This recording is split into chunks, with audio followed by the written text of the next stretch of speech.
last class we looked at how to determine secondary structures of proteins using the chemical shift assignment index method and from the measurement of J coupling between the HN amide proton and the H alpha. So, in this class we will now start with 3D structure determination, but before we go into the 3D structure determination, let us recap what method was used in CSI, because CSI is a very important step before we go to the 3D structure. So, let us just recap again what we did yesterday with respect to the CSI method. So, this is shown here. So, this is the CSI method that we used.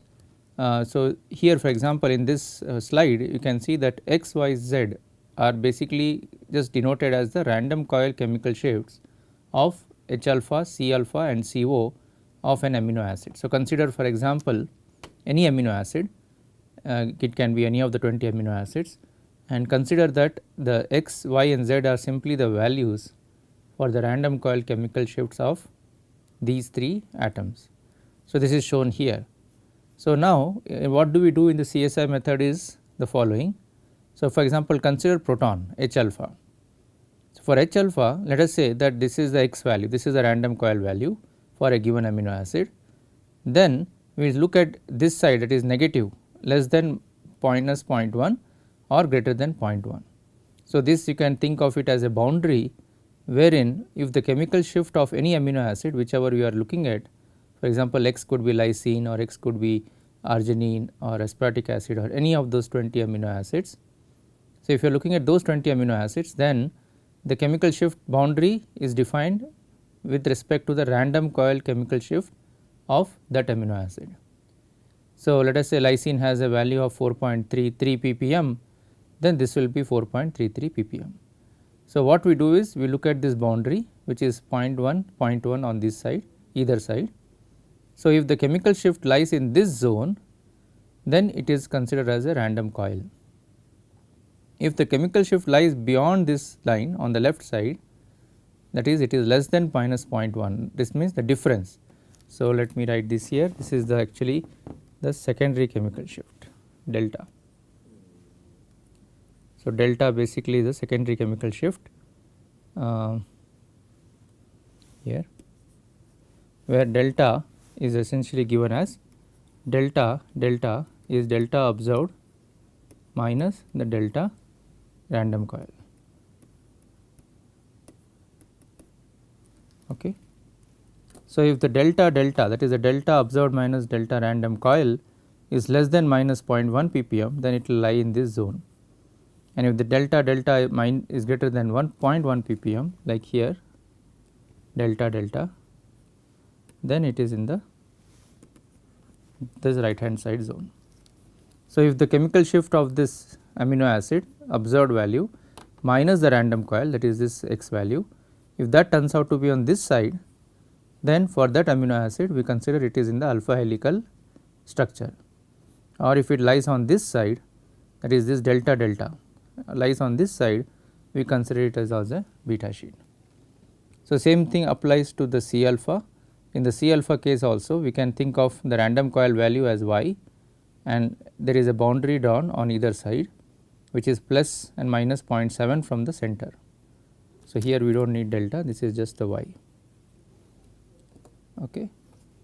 Now, if the chemical shift of any given C alpha of some amino acid, for example, let us say arginine which we are considering, if the chemical shift of that arginine turns out to be on this side, that is the chemical shift means that minus the random coil, that is the delta.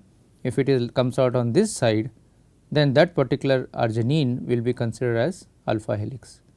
Similarly, if it lies within this zone, that is the chemical shift of that arginine is within plus minus 0.7 of the random coil value, then we say it is in the random coil conformation, or it could be on this side, then it will be beta sheet.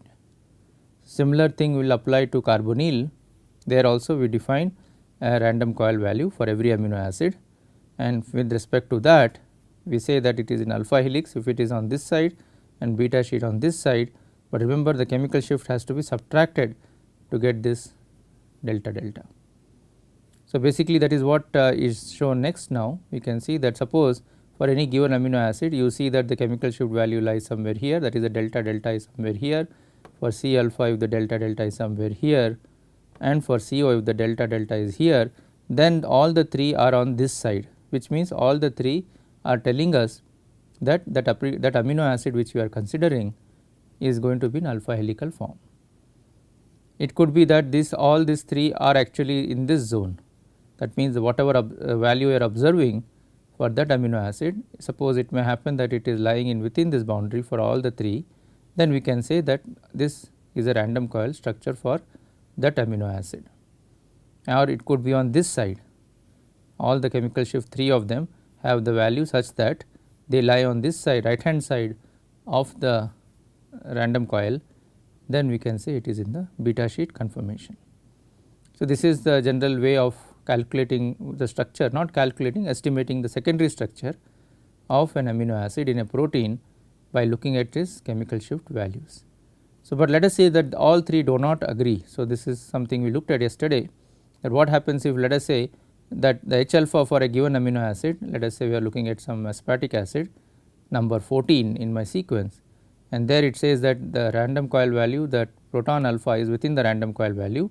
So, it could be a random coil structure, but the C alpha is clearly telling us it is in the alpha helical, and CO is also telling us it is in the alpha helical. So, we can see that 2 out of 3 are agreeing to alpha helix. So, according to the consensus approach, we will consider that amino acid to be in the alpha helical form, because the majority 2 out of 3 are telling us that it should be alpha helical conformation.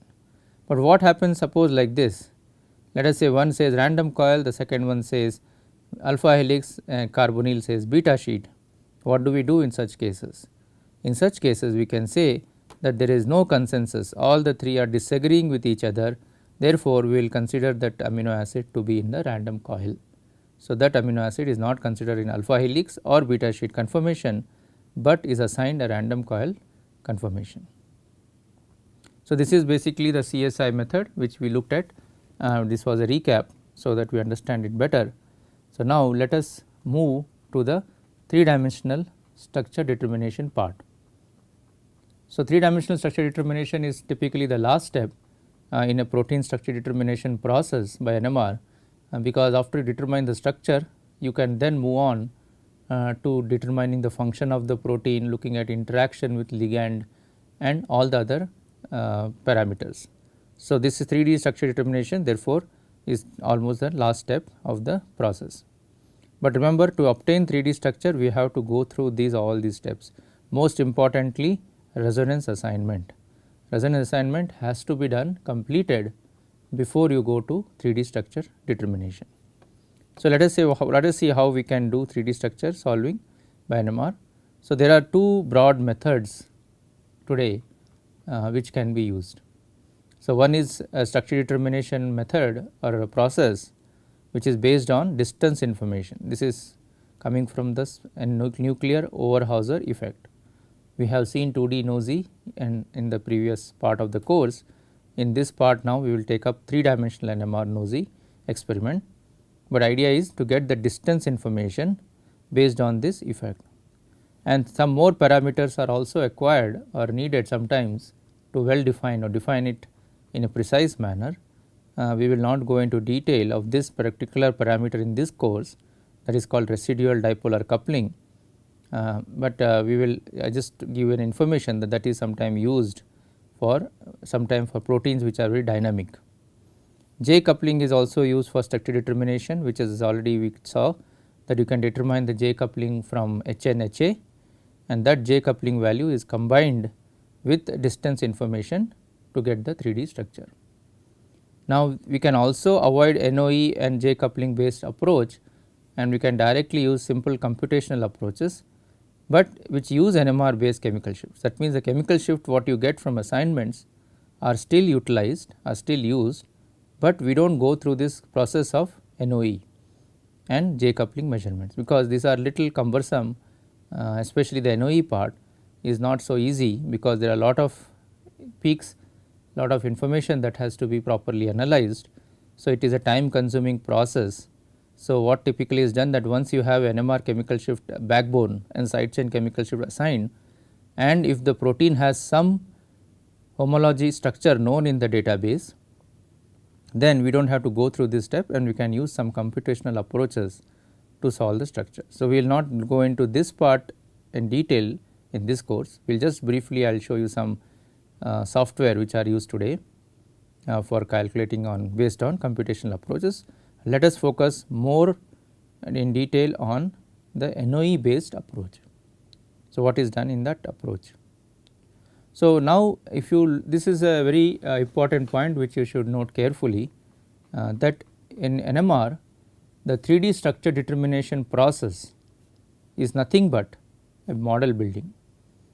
Okay. So, we are trying to build a model, we do not say structure actually, we use the word model because real structure of the protein is not known to anybody. We are indirectly obtaining the structure of the protein through some information such as NOE, J coupling, etc. So, the actual structure of the protein is actually never known to anybody.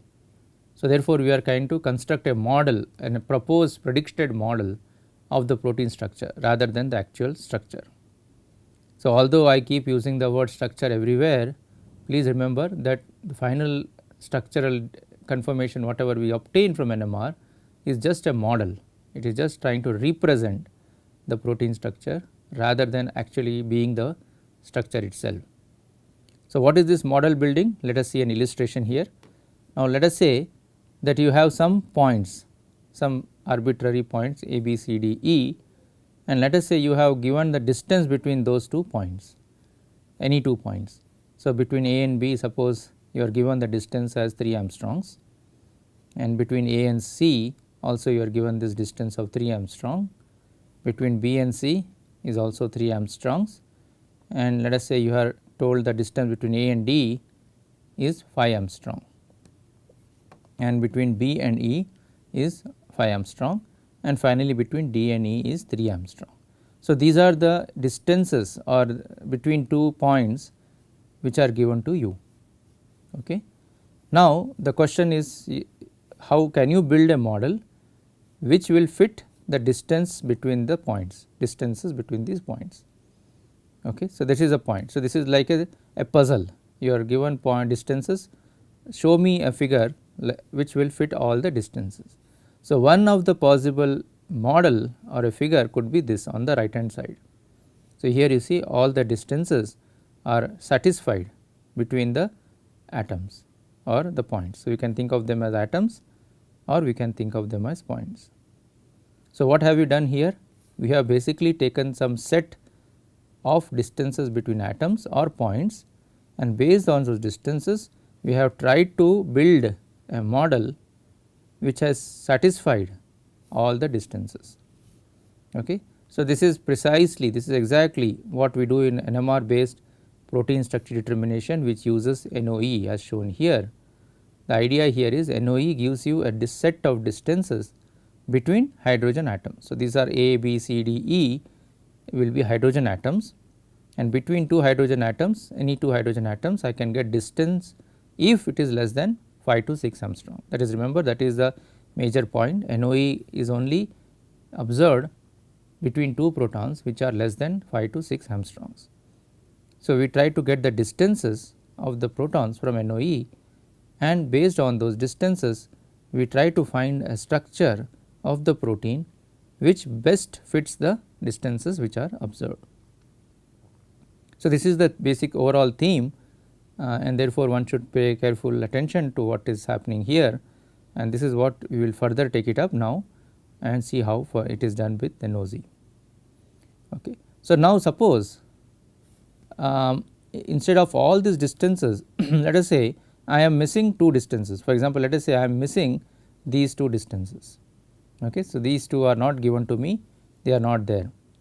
Now, can we build again a model which will satisfy the remaining distances, given that remaining are present for given to me, but I am not having the first 2. What will happen in such a case? Let us see. In such a case, because I do not know the distance between AB and BC shown here like question mark, I do not know the distance. So, I can put B anywhere I want, because B to E is given to me here and all other distances are given to me here. So, those are satisfied, means those are maintained, but A to B and B to C is not maintained because that is not known I have missing that, I do not have that information. So, you see this is one possible structure or model of a protein or a molecule based on those information that we have got. Now, I can also build another structure something like this. Here also the other distances 1, 2, 3, 4 which are known here are given to me, are satisfied, but A to B and B to C again is not known. So, I do not know what is the distance. So, I can put B anywhere I want as long as it satisfies the other distances. There could be another possibility like this. Here again I am satisfying all the other distances, but between B and C and A and B I do not have any information. So, this is how model building is done, by trying to satisfy as much information as you are given. Okay. So, all these are possible, all these 3 models shown here are actually possible because it is satisfying the distances information of this information of distances that are given to us. So, again coming back to the protein structure point of view, this is what is happens in a protein structure determination process. We are given a set of distances between atoms, but what happens is we do not have all the distances, some of the distances will be missing because there will be a missing peak, the intensity may be weak, there may be peak overlap, so on so forth. So, in such cases we will never get a distance information between a few atoms or many atoms actually. So, if the distance informations are missing, we have to then rely on whatever is available to us and try to find the best possible structure or a model which fits all those distances or satisfies those distances. So, this is a similar thing which I was been mentioning in the previous slide, that NMR structure determination is a model building approach wherein we try to satisfy the distances as much as possible. Okay. So, now how do we get these distances, that is something we will see now. So, 3D structure determination now therefore, as I said, is a model building approach. Given a set of distances between protons, the goal is to build a structure or a model which satisfies those distances. Now, the question is, how do you get the distances? The distances are obtained from the NOESY spectrum by converting the intensity of the cross peaks to distance, and this is something we will see in detail now.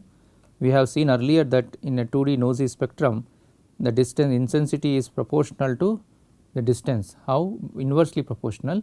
One intensity is proportional to 1 over r to the power 6. We will see that again now.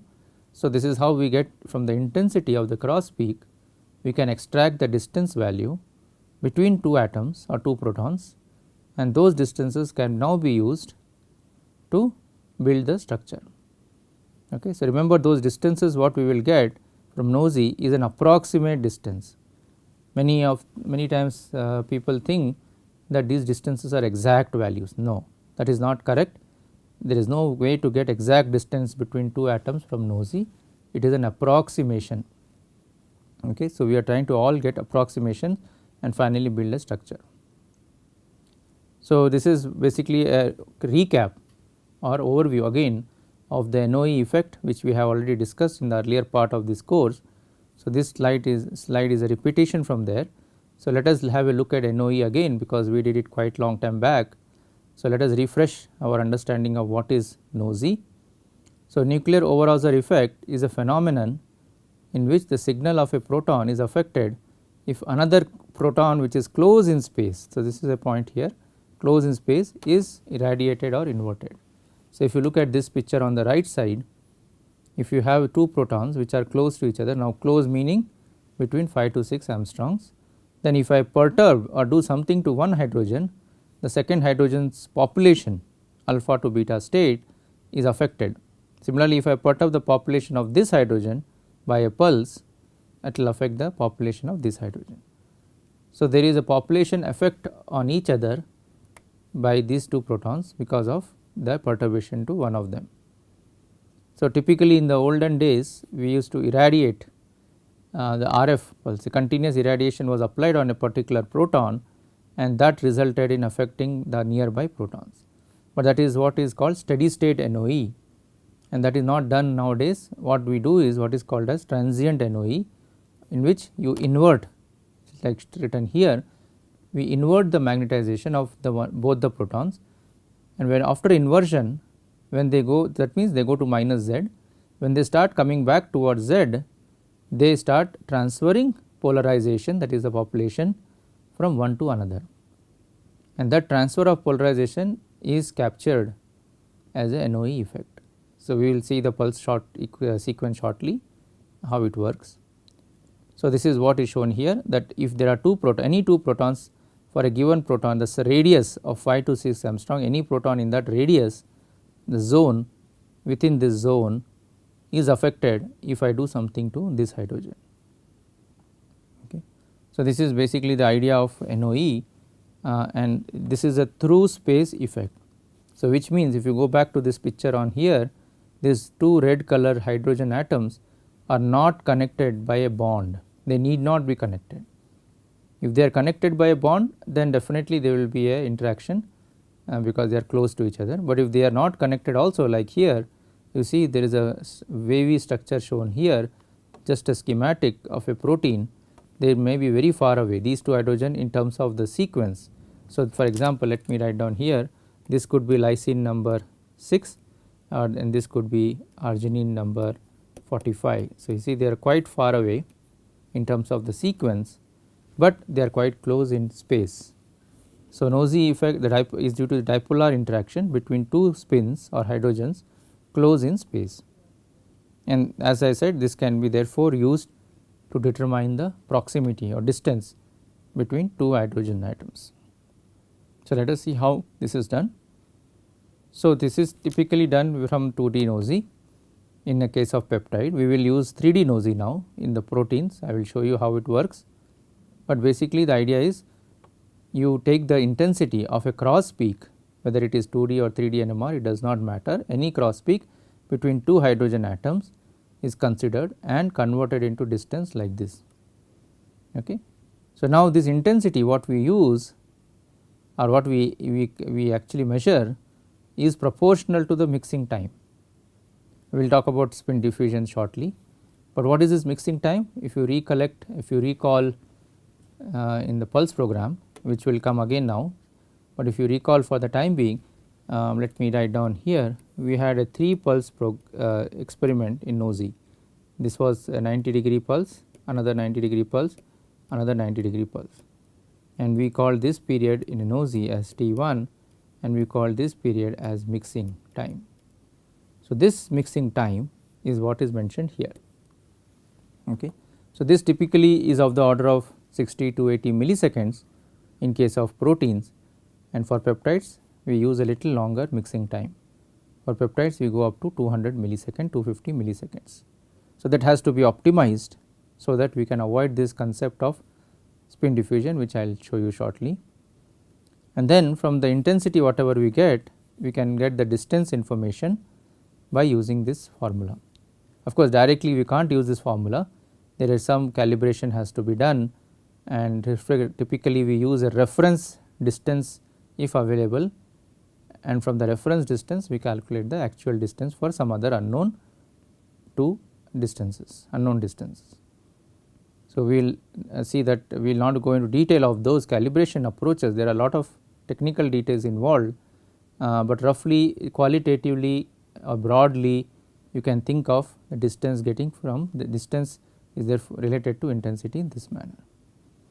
Now, because of this power 6 here, the intensity falls rapidly with increase in distance. That is why the limit of 5 to 6 Armstrong comes, because as you go to 7, 8 or 9 Armstrong, the 7 to the power 6 or 8 to the power 6 which will come here is very small number, 1 over 8 to the power 6 or 1 over 7 to the power 6 or 1 over 9 to the power 6 compared to 1 over 3 to the power 6. So, typically when you go beyond 3, 4 or even 5 Armstrong, the intensity will fall very rapidly because of this r to the power 6 dependence, and therefore we say that the distances are restricted to not beyond 6 Armstrongs. Typically it is about 5, 5.5 and 5.5 is typically seen as the maximum distance beyond which the two atoms will not show any cross peak, or the cross peak will be very weak.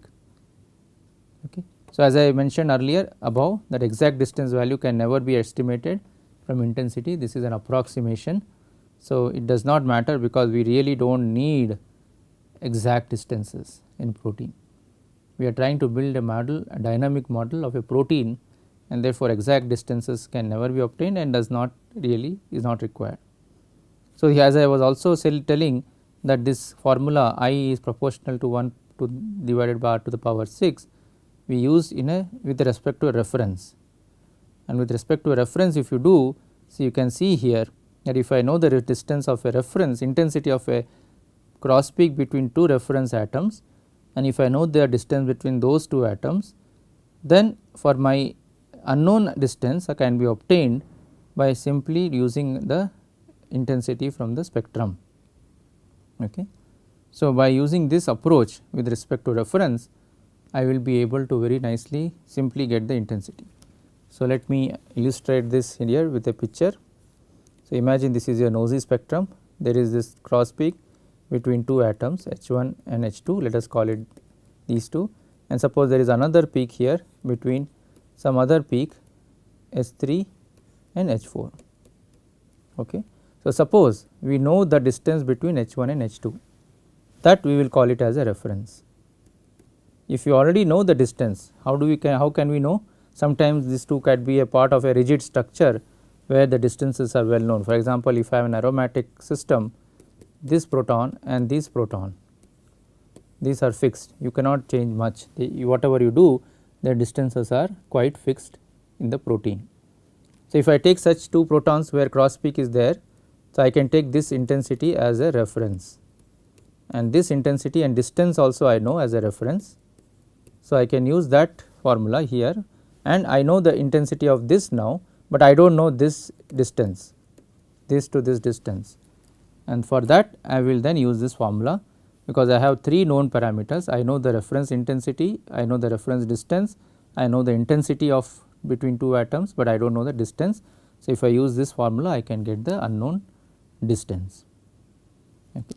So, this is how basically the structure determination process works. We have only looked at how the distance information can be obtained from 2D and 3D NOESY.